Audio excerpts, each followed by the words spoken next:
अपना भैया जी के साली को साली अपना भैया जी के साली को दिखाएंगे।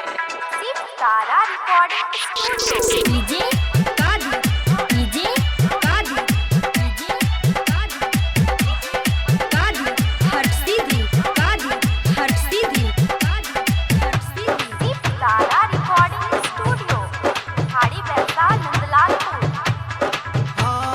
मन नहीं लगे अब दिन रे दोपहरी चढ़ गइल बा गर्मी के ई लहरी।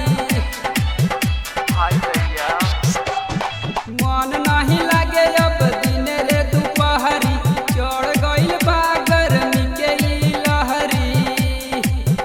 दिलवा ना ओकरा दुखाएंगे चल झूठा अपना भैया जी के साली को बुलाएंगे घर जहिए में रात बिताएंगे। अपना भैया जी के साली को बुलाएंगे घर जहिए में रात बिताएंगे भैया जी के साली को अपना भैया जी के बिताएंगे। DJ Kadu DJ Kadu DJ कादू हट सीधी कादू हट सीधी कादू हट सीधी सितारा रिकॉर्डिंग स्टूडियो हाड़ी बैसा नंदलालपुर। खानवा खियाए ओके संगे हम घुमाएंगे चौक चौराहे पे सेल्फी खिंचाएंगे।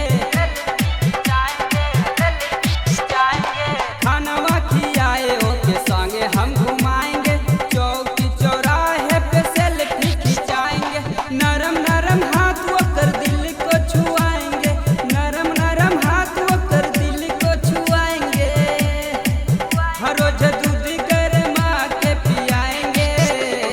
हमके दूध पसंद नहीं। अपना भैया जी के साली को बुलाएंगे घर जहिए में रात बिताएंगे।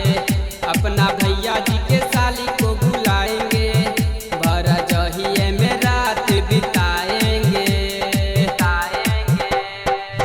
सितारा रिकॉर्डिंग स्टूडियो हाड़ी बैसा नंदलालपुर।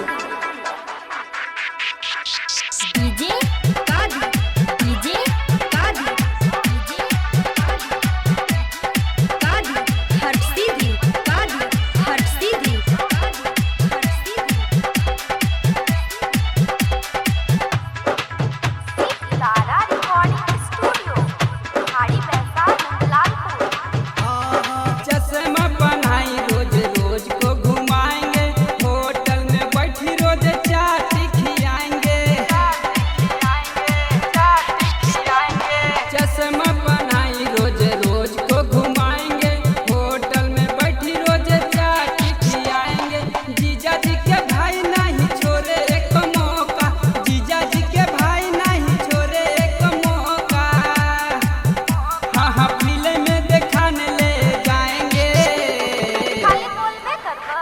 अपना भैया जी के साली को बुलाएंगे घर जहिए में रात बिताएंगे। अपना भैया जी के साली को